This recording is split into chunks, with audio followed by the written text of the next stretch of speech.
Good afternoon to everyone and welcome to today's virtual design review panel meeting. This is the second item on the agenda. I'm Joe Bordoloni, host of this meeting, but panel member David Calusio will be the chair. In addition to the panel members, we have the applicant team, city staff, members of the public, and the media observing this meeting. Members of the public are welcome to observe the meeting only. This session is being recorded and will be uploaded to the DRP webpage. Just a reminder to please keep your microphones muted if you are not speaking. Thank you, and David, please begin the meeting. Good afternoon and welcome. Joe, can you please confirm that this session is being recorded? It is. And are there any changes on the agenda today? There are not, no. Thank you.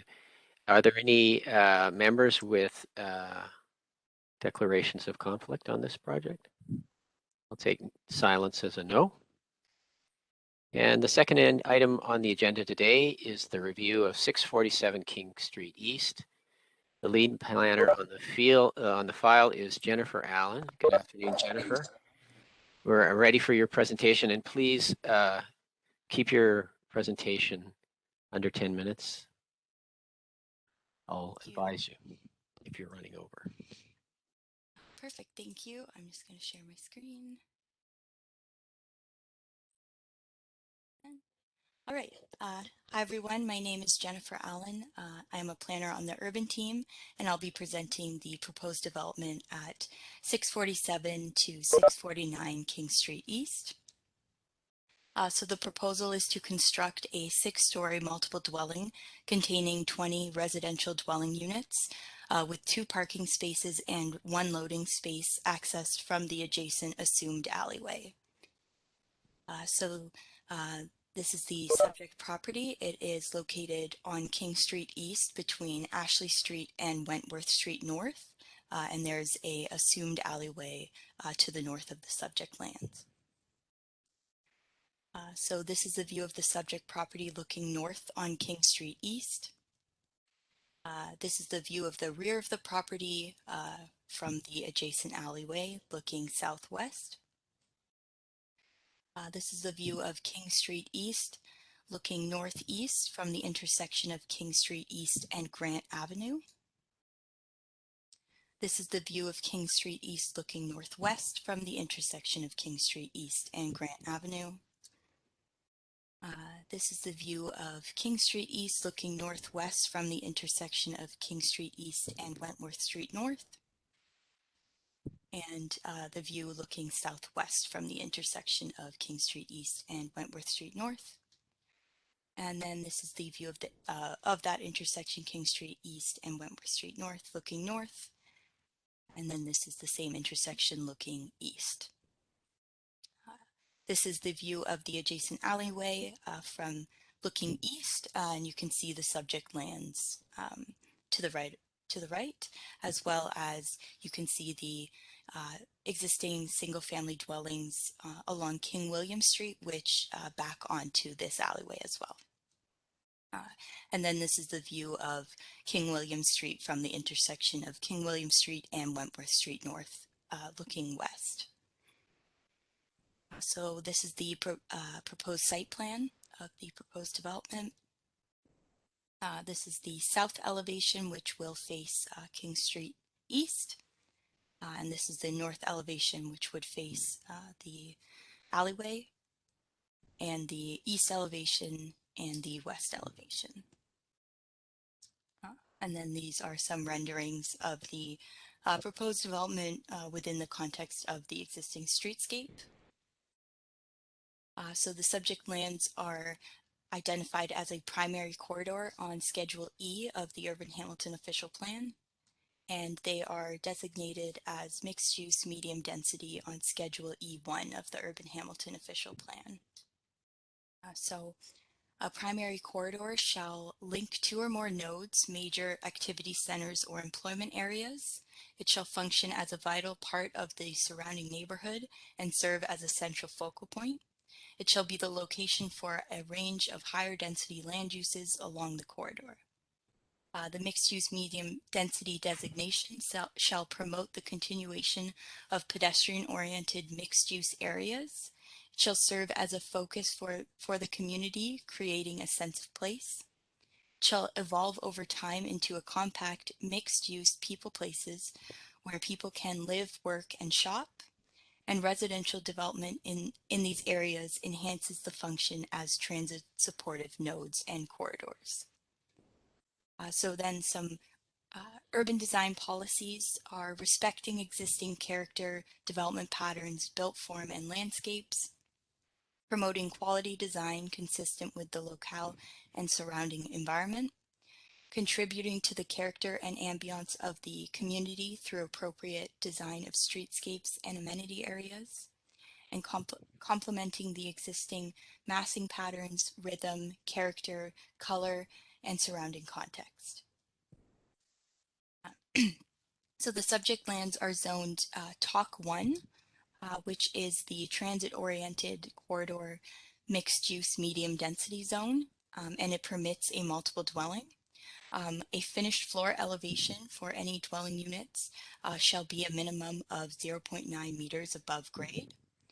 And then a minimum 3-meter setback is required from the street for any ground floor dwelling units. And then a minimum building height of 11 meters is required, and a maximum building height of 22 meters is permitted, subject to meeting the other applicable regulations. So the specific areas of discussion today would be, does the proposal represent compatible integration with the surrounding area in terms of use, scale, form, and character? Does the proposal include the provision of amenity space? And what is the relationship to the existing patterns of private and public amenity space? And does the proposal use materials that are consistent and compatible with the surrounding context? So that's all for my presentation. Thank you. Thank you, Jennifer. I turn it over to the consultant to provide additional information. And again, if you could limit your presentation to under 10 minutes.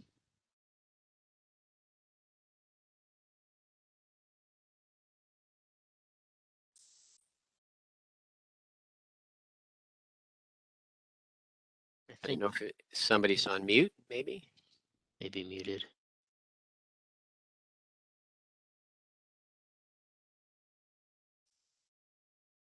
Hello, hi. There you go. I think we can all hear you now. Okay, great. This is Manny. I'm the principal planner with G4 Urban Planners, and I'm going to present the proposal to you. But first, I'd like to thank everybody on the panel. We do expect to take away a lot of valuable information from you today. This is a small project, and we hope that any feedback we get from you, we'll incorporate in our proposal further on before giving the application for a site plan. And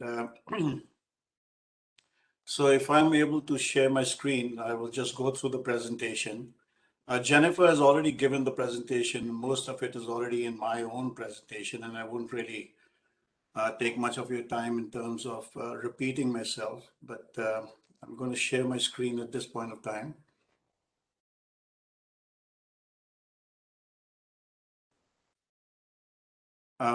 Just a confirmation from you that you're able to see the screen.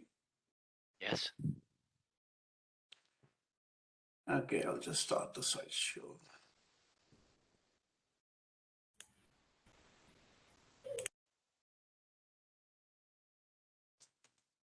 All right, this just shows the location in respect to the city itself, where exactly it is located. We've already gone through the location earlier on in another slide, just to show you that this is a proposal that we are proposing for a small property with a frontage of 37.1 feet and a depth of 109.31 feet. It doesn't give us much room to play with in terms of our design. And the location of certain amenities and parking, which we would have liked to do, but unfortunately, because of constraints that we face on this site, we are unable to do so. It's a 6-story building, and we propose putting in 20 residents in that many apartments. Each of those residents are likely to be less than 50 square meters. which points to the fact that we are actually struggling to give these units at an affordable rate, so that people who come to these units will understand that they will not be able to park their vehicles on the site. It is only 2 parking spaces that will be reserved for the the visitors. So also because it is wedged between 2 existing old buildings, we were not able to propose any basements where we could have provided more amenity spaces, but those are the constraints that we are facing, and we have to live with it. Resultantly, because of the tight nature of the site, as well as we're going up to 6-story building, we will be, going ahead with an FSI of 3.7. So as already discussed, it is under the transit-oriented corridor zone. The city wants to develop this particular zone simply because there's going to be an LRT corridor along this road, which will provide for more, and they're encouraging us to provide more flexibility in design, and and encourages new appropriate development. So we consider that the development that we have come up on site is pretty reasonable for this particular location. This is the bird's eye view. We've already gone through the facade as it's shown, as it exists today. It is located in a very, very transit accessible area. These yellow dots you see are basically the points where transit is available, going in every direction from that site, easily accessible, walkable distance. And therefore, one of the main priorities that we are going to be putting in place, also due to design, due to the constraints of site, is that people who do buy these lots of these units will understand that it is without parking, and they would have to, be more dependent on transit. The other slide on the right shows that the number of routes that are available, the bus routes. So we have a very good site where accessibility is not an issue, future as well as present. From a walkable distance, fairly close by, there are a number of parks and recreational facilities, which will add to the amenities that are lacking on site as such, the outdoor amenities which we could not provide. They would have access to a number of parks and areas within a close distance of 2 kilometers. Now, we've already gone through this in the other presentation with Jennifer, so I don't believe I should waste any of your time in going through it. But quickly, to have a look at this basically shows you every direction in which the streets go and the streetscape that adjoin this view. So if there's anyone wants to stop me, I can, but this is basically what we've already seen. Looking north, this is looking at the rear. Again, from the rear going the other side. And the proposal is basically, again, it was identified by Jennifer. We've got a site area of 4,335 square feet, a frontage and depth we've talked about, 6 stories, 20 residential apartments, covered area of 2,667. That would be a 61% covered area of the site.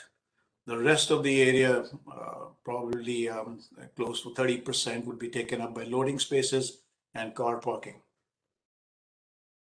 So the left, we show the site plan as, the floor plan as it sits on the site, and then we show a typical unit here, and we do identify the fact that the ground floor is going to be totally those kind of facilities and amenities that would support the residences on top, including a loading space, storage, mechanical room.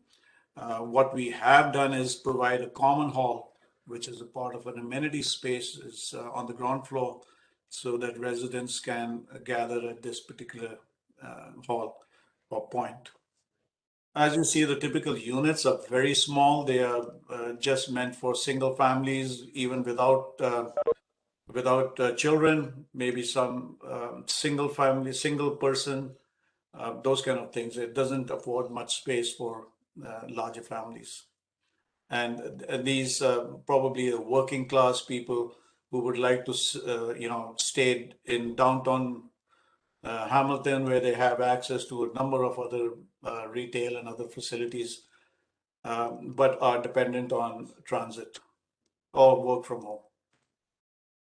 This we've already seen. We have balconies for every unit, a brick facade, simplistic design without compromising on quality. But the earmark of this is that we do not provide any commercial units. One of the hallmarks as we go later on, this is the massing. And these things we've already gone through, so we're not going to go through it again. But I'd like to actually point out some of the concerns that we have. And one of the reasons why my presentation is oriented towards trying to tell you the issues that we are facing is because we would then welcome, the valuable suggestions that we get from you and your experience in terms of how we can actually manage this site in case you would like that to be done. So the first question that was asked is whether it is compatible. Is there a compatible integration of the site? So as far as the use is concerned, we obviously have a use that is already prevalent in this area. It is normally we have commercial and residential on the other floors. In this case, we're going to have only residential. So from that point of view, the use is compatible. The scale, I would say that at present it is not, but that is something that we are directing the developers, the city is directing developers towards, that you increase your scale, you increase your heights. We'd like more buildings which are coming up with more. Manny, I just want to draw your attention to the time, that's all. Yes, absolutely. I will hurry it up. And the 2 stories that are prevalent in this area, we actually move into a 6-story. And 6-story is something that, 22 meters height that the city is recommending. So the scale would appropriately fit at some point of time in the vision that has been envisioned by the city itself. The form, yes, the character partially, because it does not have mixed use, it has residential. And then whether we provided the amenity space, we've already discussed that the amenity spaces are relegated just to the indoor, we have a common hall. We do not have an outdoor amenity space. We do not have space for that. And those are the constraints that we will be facing on this site. And whether the materials are consistent, I believe that we've asked, we are giving brick cladding, but that's about the extent of the compatibility you will see on this. In this regard, I'd like to point out that we are the pioneers in terms of the development of this particular street. What we do here is going to get followed by other people. So I'm not too sure whether we really want to stick to the patterns, the architectural elements that exist today on these streets, because most of these buildings in the next few years and a couple of years or maybe 10 years down the road will get demolished and redeveloped. So these are the parking, zoning requirements, which we have not been able to provide parking, or we have we don't need a designated parking. Bicycle, yes, we will provide. We don't have setbacks according to the zone. The building height is fine, and the rear yard is slightly less than the requirement. So this is again pointing to the fact that we don't have commercial on the ground floor, and I guess the panel will address this at some point of time during our discussion. So these are the difficulties that we face as far as the urban design principles go. We cannot provide landscape walkways that connect to pedestrian roads on site. We cannot use techniques such as building setbacks to maximize sunlight to the pedestrian areas. It is what it is. Incorporate public art installation as an integral part of urban design. So we haven't been able to do these 5 or 6 things. But I'm glad to say that out of the 25 or 30 checklists that we provided the panel, these are the only items that we've not been able to adhere to. The rest of them we've been able to manage on our plan. So thank you very much, and we welcome any suggestions from the panel. And I hope that contribution. Thank you, Manny. I'll turn it over to the panelists for questions and clarifications. And the first person up is Joey. Thanks, David. The existing property is part of the cultural heritage landscape inventory. Was there a cultural heritage impact assessment required as part of this application? Maybe it's part of the question for Jennifer. Yeah, I'm not too sure. Jennifer will answer that. Yes. So the proposal did not go through a formal consultation, so that will be identified at the site plan stage. Okay. So no one has assessed the value of the building that's on the heritage building that's on the site. Okay. Next question, is there a document and salvage report? Or is that again part of the SPA?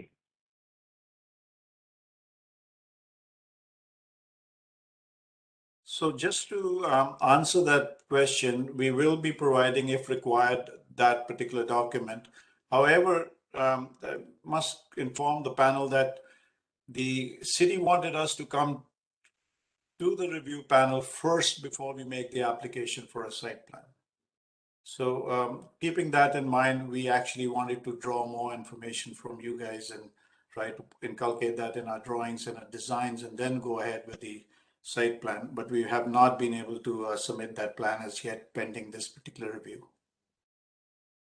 So Manny, if you're required to do a cultural heritage impact assessment and your heritage consultant comes back and tells you there's value in this building and you shouldn't tear it down, will you be incorporating your new design, include the heritage building?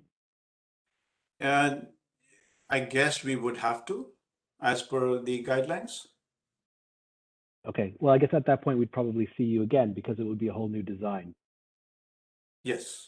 Okay, thank you. So I just wanted to find, is this a registered or is it a listed property? I think it's listed. Yeah. It's within the cultural heritage landscape inventory. Okay.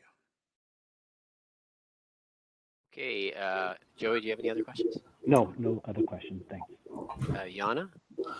Thank you. I apologize if you spoke to this. My internet was a bit unstable.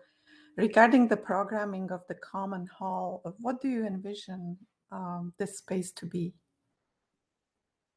I would ask Nilesh, is he there, the architect? Nilesh? Can't hear you. Sorry, I didn't get the question. What is the question? What is the programming for that common hall on the ground floor? What would be happening there? What do you envision there? It is the common space for all the apartment owners to have a small kind of get together and stuff like that. It is not a commercial use or anything like that. Okay, thank you. Oda? Yes. Hi, thank you for presentation.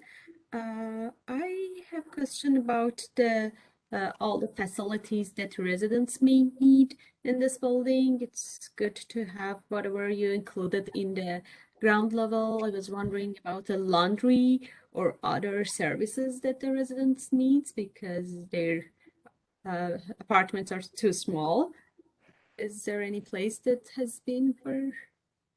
See, each apartment will have their own laundry and a mechanical heat pumps system.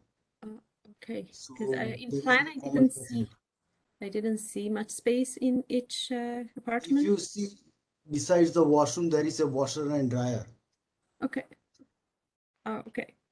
In the floor plan, Mhm. in the unit floor plan, you can be able to see W/D. Okay. Maybe I missed that. Okay, thank you. Another question is about the material of the facade.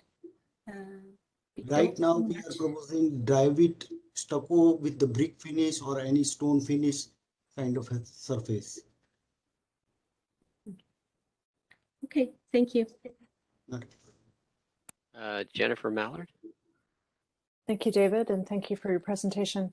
I have a question about sustainability and passive house commitments. In the narrative that we were given, there is a mention that this is a passive house project. I think it was only mentioned once, though, and wasn't mentioned in the presentation. So what is your intention on sustainability targets?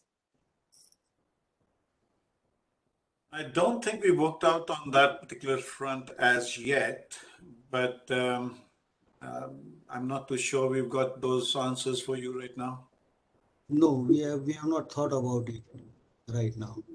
But on the roof, we can have that white roofing membrane, or say green space also we can create on the roof. For the Yeah, that would be a utilization good of suggestion. And anything else, you feel that would kind of facilitate that sustainability, we would, sure as hell take those recommendations. Yeah, the passive house commitments are quite stringent and ambitious and really valuable as we see more and more climate change. So just super insulated envelope, insulated glazing, and then the window to wall ratio. We thought you might have been targeting because the windows are small even at grade. So that's where I started the wondering about passive house. Yes, we are trying to minimize the openings in the building and apartments just to conserve the energy and the cost as well. Is there any more questions, Jennifer? No, none. Thank you. Jennifer Size? Were you just, could I please interject? Were you looking at some leads sort of commitment from us?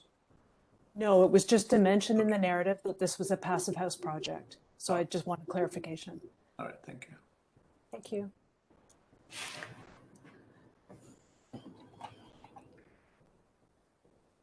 Go next. So I was wondering if you could speak You're breaking up a bit, Jennifer.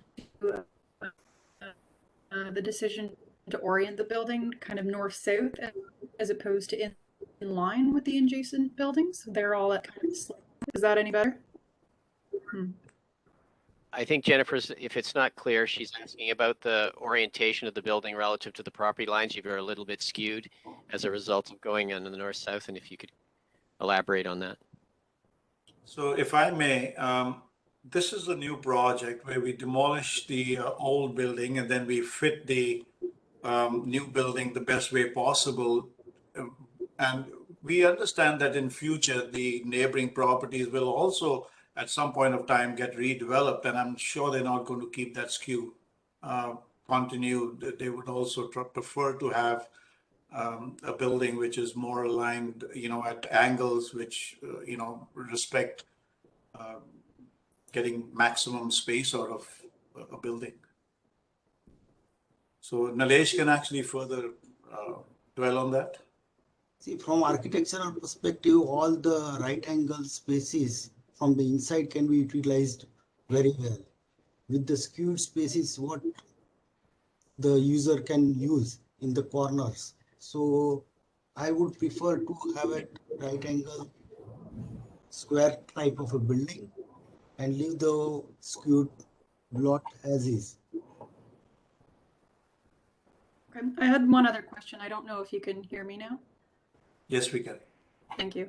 My other question was about bike parking. I saw in your presentation that you have 10, but I didn't see where that is in the plans. Is that permanent bike parking or exterior temporary bike parking, or have you thought in that much detail yet? Nilesh? What parking spaces you have mentioned? So where is the parking? Is it temporary? Is it permanent? Is it indoor or outdoor? This parking space is 3? The bike parking, any bicycle parking? That I have not shown yet, but we can be able to accommodate on the rear side adjoining to the loading space. That's what I am assuming. Okay, thank you. That's it for my questions. Ted? I just have one question. When we look on the rendering, we see balconies to the living spaces. And then when we look on the elevations and the plans, we don't see balconies. What's the intent?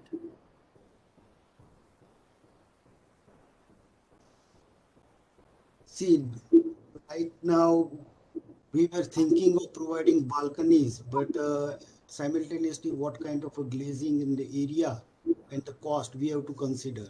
So during the presentation, the 3D prepared by some other guy who has presented with the balcony.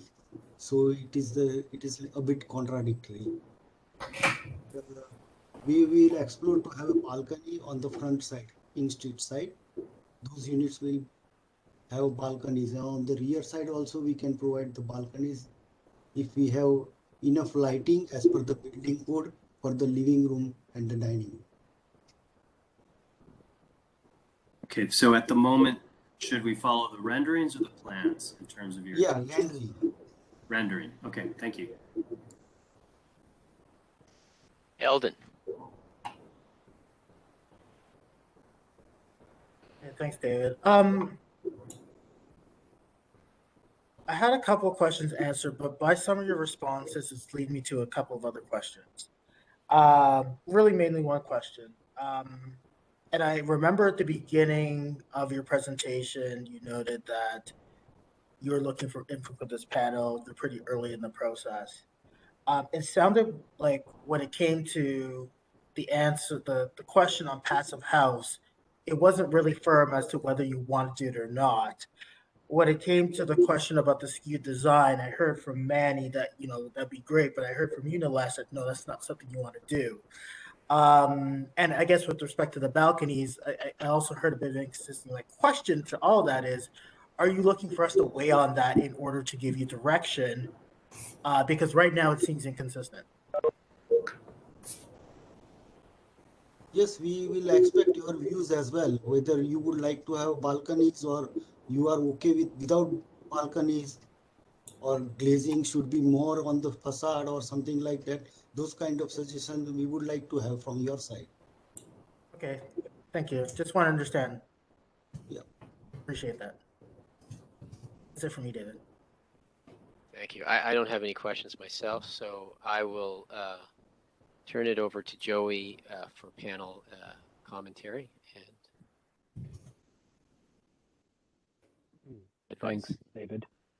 And thanks to Jennifer and Manny for the presentation. I think I'll start by saying that it's clear that the existing context in the neighborhood is important to you and what's happening around there, because you've given it some attention in your package. And as you move forward, because clearly this is at least for me, a conceptual stage in the design. There's a lot more development that will need to happen before this is a complete design package. But the recommendations I would make for you is, and I do appreciate that you see this building as a precedent. It will be a precedent, absolutely. It's a tall building. I think that with respect to massing in an urban environment, I think it's the right height. And I also think the programming is the major occupancy, at least, is the right type of program. But I wouldn't assume that the other buildings, if they get developed and as they get developed, because again, these are listed heritage buildings, so a number of them may remain, will necessarily shift the grid or shift the outline of the property lines to align with your building. And if they don't do that, specifically the neighboring buildings, then what is left over on the outside of your walls abutting the existing properties are these little slivers that become dead spaces and are largely inaccessible. So you may have future technical problems when it comes to something like that. And I think aligning with the property lines and the other buildings is probably the right thing to do to maintain the consistency along the block. Also, in terms of compatibility, and I also appreciate that you commented on some of the challenges that you're having with this design. When it comes to compatibility, I agree again with the major occupancy, which is the residential, but the amenity aligned with the residential, which is the common hall, isn't compatible with what is happening along that block. And along that block, it's largely retail, it's largely public, and I would recommend that you consider inserting some sort of retail or commercial space in that little piece of the ground floor. Now that means that you may have to relocate the amenity in another part of the building, or you may even consider making the building a little bit taller and pulling back additional floors further off the street and adding your amenity or additional units in those areas so you can put your amenity space on some of the other floors. My last comment is on the current design of the facade. And again, I would suggest that you look at the strip and the neighboring buildings to sort of understand how those buildings have been designed and how they've been developed. And along this block, there's this idea of a tripartite design. So there's a storefront, which is the sort of base, and then the two other stories, which are, which become in this case less prominent and a lot lighter. Your facade is very consistent all the way through, and it has an equal weighting all the way up. So I would consider potentially providing a bit more variation in that facade, and to really kind of take your cues from what's happening next door. That's it for me. Thank you. Yeah, regarding the I'll have to ask that you reserve your feedback or comments until after all the panelists have spoken. okay, sure. Yana? Thank you. I think that the city's policies regarding respecting the development patterns and existing character, as well as the pedestrian orientation, is very much missing so far.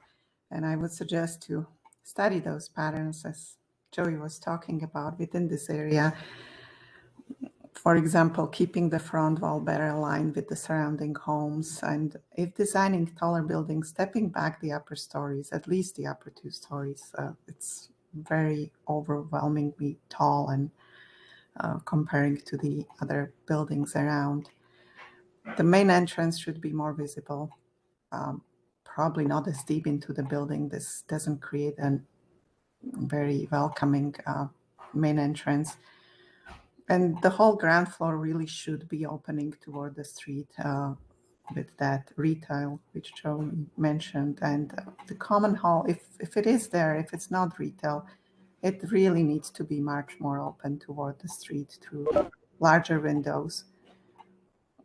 If not, that's not feasible for some reason, but I can't imagine what would that be. But you have to come up with a way how to animate that ground floor. It really should be redesigned to address the street better and create a better relationship to achieve that pedestrian orientation, which the policies call for.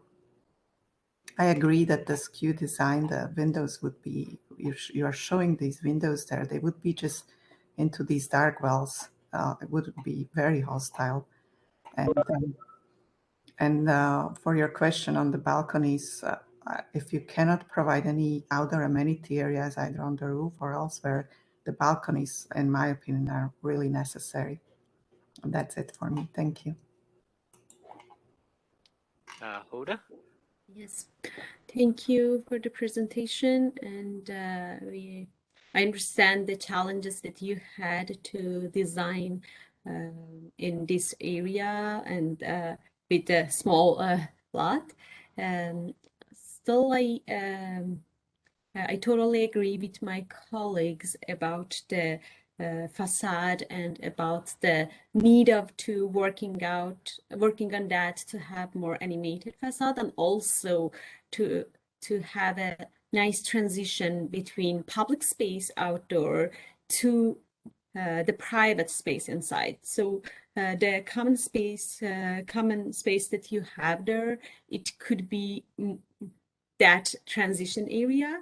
It could be a nice lobby that let people to go to their home little by little from the crowded outside to their own home. And also it would be, it could have very nice, it could make a nice facade and make a difference from the ground level to the next levels. And that would make whole building more understandable for the residents as well, because when the entrance is hidden, they don't understand it. Okay, it's just the facade. Where is it? Where we are living there? And having the retail would be a nice idea too. I know it's challenging to have everything in the same area, but I know you will try and you will do your best. Thank you for your part. Jennifer Mallard. Thank you, David, and thank you for your presentation. I support the parking relaxation that your justification that this is in a transit node and parking as per zoning bylaw isn't necessarily required in this case. I support that idea. I support the building height. I also support the development of small units. I think they have a necessary, valuable space in the provision of housing in the city. I agree with Joey and Yana that this building will be a precedent as the neighborhood goes through transition with rapid transit. So I think we need to pay very close attention to its design so that we don't lose the character that is there in downtown Hamilton. Even though a lot of those buildings need to be revitalized, there are a lot of really valuable cues for architectural articulation, and Joey touched on them, the tripartite approach, the base, the middle, and the top, so that the base is more public, street oriented, the middle can be somewhat calmer and repetitive, and the top has a strong cap. And you'll see that even in the buildings next door. I do have a concern that the ground floor isn't connected visually with the street. And even if the common hall is there, I think it needs to have a lot more glazing to reinforce that streetscape language. The entry needs to be a safe and welcoming spot. It needs to be well lit, and it should be celebrated. You know, we can take that cue from the heritage buildings next door. So I think the design could be, even though in modern in sentiment, it could be a lot more in keeping with some design principles from the existing context. Thank you. Ted. Thanks for your presentation. I'd support Jennifer's comments that the small units, the density, the relaxation on parking seems appropriate in this location. So, you know, kind of actually excited about the scale of this development, particularly when Hamilton is limiting outward growth. These are the infill, the missing middle density elements that need to be infilled. And so it's an exciting proposal. Having said that, in order to, you know, have this relaxation of parking and relaxation of height, this building needs to be a much better design, and it needs to be much further considered as it moves forward. It will be a precedent for the neighborhood, so it has to be a very good design. The benefits of these relaxations should be put into design solutions, and the cost savings of not building an underground parking area should be put back into the building as amenity space for the users and for urban design in terms of the quality of the design and the materials. I think there's a problem with the facade. That should be a commercial space, and if it can't be a commercial space now, it should be designed so it can be a unit now, commercial space later. In terms of the insets, this building should really be a parallelogram and follow the property lines. The spaces that are being created are dead zones. They're unhealthy. There's a septet issue in terms of people using those spaces, hiding in those spaces. They're dangerous. They need to come to the street and create the continuous street front. In terms of advice moving forward, you might want to consider putting the bedrooms inboard and having some courtyard spaces at the center. Simply rotating your core would allow you to do that so that your bedrooms have daylight, access to air, etc. And you can have full frontal living units with daylight on the north and south. Currently, those living spaces have one window. They don't seem very humane, frankly. I think you need to be creative in terms of where that amenity space could be. I could see that on the second level. That could be a rentable space as well. It could have some commercial potential in the future that opens onto the street. I think the rooftop is a missed opportunity right now. That's a space that could have a penthouse type amenity space and allow the residents to use that rooftop and really enjoy that height and that great view that's up there. It could be really exciting. And finally, I would say, you know, let's see some more bicycle parking, particularly if and amenities for the users if they don't have those parking spaces. Looking forward to seeing it in the future. Thank you. Eldon? Thank you, and thank you for presenting your proposal. I think Ted perfectly articulated a lot of the thoughts that I was thinking, so I'm not going to belabor it any further. The one thing I would add is, and we do hope that we see you back at this committee, but with a package that is confident in terms of the design moves that you're choosing to do, particularly as it relates to sustainability. So if you're doing passive house, if you're not, if you're choosing to do lead, or if you're choosing to do elements that are lead, as Ted mentioned, you know, actively using the roof, whether it be, you know, green roof, or whether it be active roof or white roof, providing that bicycle parking and other elements that creates, you know, really a healthy, sustainable, quality space for those future residents. We really encourage you to do that and look into those opportunities and see how that is part of your overall building narrative and experience for future residents. You know, I appreciate the intensification and appreciate the type of housing that you are trying to promote within this area. Thank you. Thank you, Eldon. So again, I think that I share the same opinion as my panelists. I do think that the design has some good intentions, scale and use are appropriate, but I think the massing and the of it isn't quite there yet. It needs to be revisited, and I think it might be driven by a re-examination of the unit type to get a better solution for the actual apartments, as Ted was driving at there. And I agree with I think I couldn't understand the non-parallelogram strategy. I thought it was maybe driven by the need to get air into heat pump units on the side or something, but I think there are other ways you can achieve that if necessary and address some of what we think is our somewhat impractical strategy there, even given future development. I think certainly it's failing at the pedestrian level, the strategy you have for your community hall there, the blankness, the almost complete blankness of it, and the essential repetitiveness of the floor plates down to the ground in that way is not in keeping with the streetscape. And I think all of these strategies of either you know, opening that up, making it more compatible with as a type, and potentially relocating that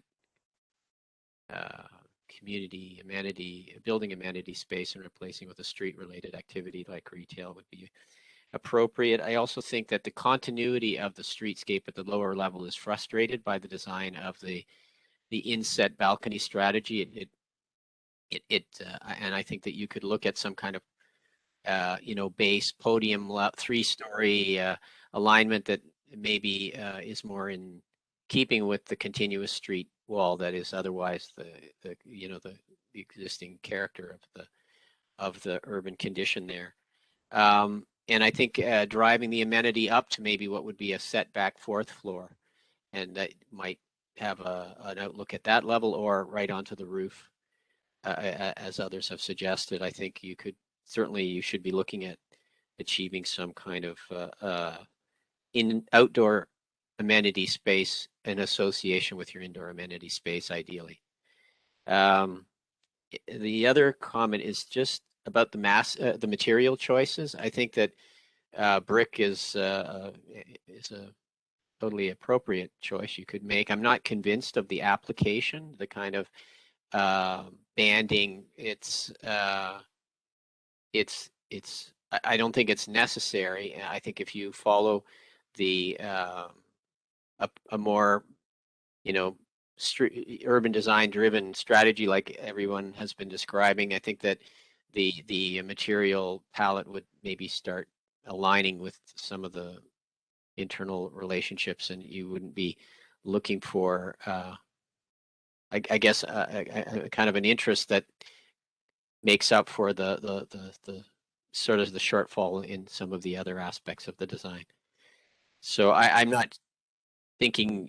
I think it's a relatively small building footprint, actually, and I'm not sure you need to go to that material switch from brick to drive it, to brick to drive it, to brick to drive it. I think that just actually creates other challenges of quality construction and material joint changes and all kinds of stuff like that. And I'm not sure it's really helping,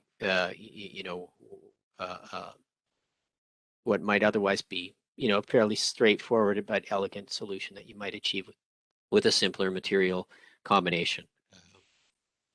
And I think I would reiterate the issues of safety with the sort of setback entrances. And in the one case, you have an entry, and then the other, I think it's just to a service space that you've created an alcove along the street. And I think that's indicative of a misunderstanding of what what will actually happen in that kind of space, and what you're setting up is a grim septed circumstance there. I think that it would be good if you clarified your sustainability goals, a little less ambiguous on it, and I think you could embrace them a little more fulsomely as part of the project. It's something that we would encourage at any project going forward. I think that I encourage your attitude towards our commentary, and I hope you're able to embrace some of these suggestions that the panel has given to you as you go forward, and look forward, as others have said, to seeing how this develops in the future, because I think it is certainly a worthwhile project to pursue. If you have any questions now, you're welcome to ask the panel. No, Sorry, thanks David, for I your. just wanted to interrupt quickly. I think I was skipped in the comments. Oh, sorry, Jennifer. No, yeah, I completely apologize for that. no problem. So if I could just quickly add in, I agree with the comments made so far. Without reiterating them, I will just add that I would like to see the provision of more amenity space, as there isn't a lot of open green space in this area. A lot can really be done in a small area to create more comfortable, usable spaces. You can add lighting, seating, screening, planting, all of these things would help. As an example of this, the loading zone area you've shown, this is an occasional use space. You could look at alternatives to paving to potentially expand the green space in the area. And like others have mentioned, you could explore a green roof or rooftop patio to add more private amenity space. I agree the parking reduction seems reasonable to me, with the provision of bike racks for residents to complement that. And I also find the massing and appearance of the buildings doesn't really match the surrounding context. I would like to see a consistent street wall height and face that really matches the neighboring buildings to create that consistent street wall height and continuity. And stepping back beyond this height would really allow you to have that greater building height, which I also think is appropriate, without really impacting the perception of that street wall face from the street. I also think the landscape plan that you've shown, it has a treed buffer on the east side of the property at the rear by the lane, and I think that's a good addition. You're showing a nice buffer from the adjacent parking lot, but it also shows a tree wedged between the buildings. With the lack of sunlight and moisture there, I don't think that's feasible.